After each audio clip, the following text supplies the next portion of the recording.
Police CMM কোর্টে তোলা হচ্ছে পুলিশের সাবেক আইজিপি ইকবাল বাহারকে। সাবেক অতিরিক্ত আইজিপি ইকবাল বাহারকে গতকাল আটক করেছে ঢাকা মহানগর গোয়েন্দা পুলিশ।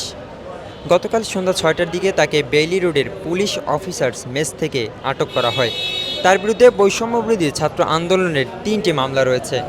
ডিবি বলছে, সাবেক অতিরিক্ত আইজিপি ইকবাল বাহারের বিরুদ্ধে বৈষম্যবিরোধী আন্দোলনের সংগঠিত হত্যার ঘটনায় রাজধানীর গুলশান, মিরপুর মডেল ও যাত্রাবাড়ি থানায় দায়েরকৃত হত্যা মামলা রয়েছে।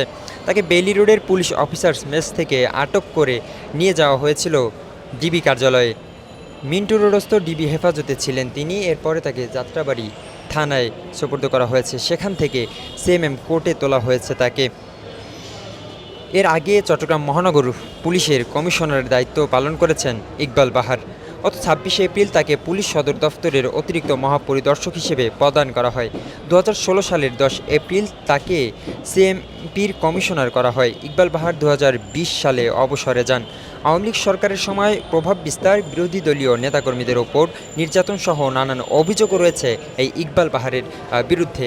তাকে এই যে ৩টি হত্যা মামলা রয়েছে তার বিরুদ্ধে, যাত্রাবাড়ি থানায় হত্যা মামলার যে অভিযোগে তাকে সিএমএম কোর্টে নিয়ে আসা হয়েছে এই মুহূর্তে।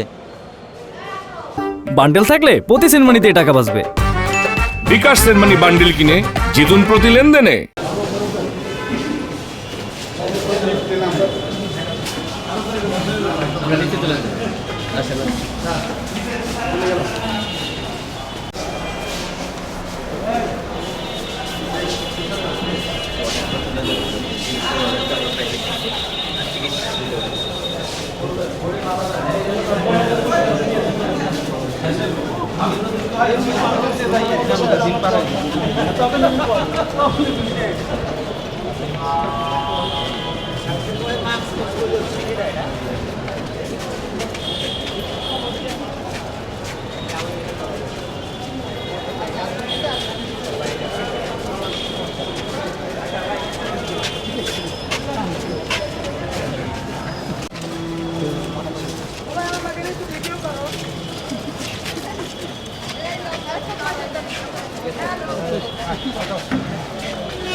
হইল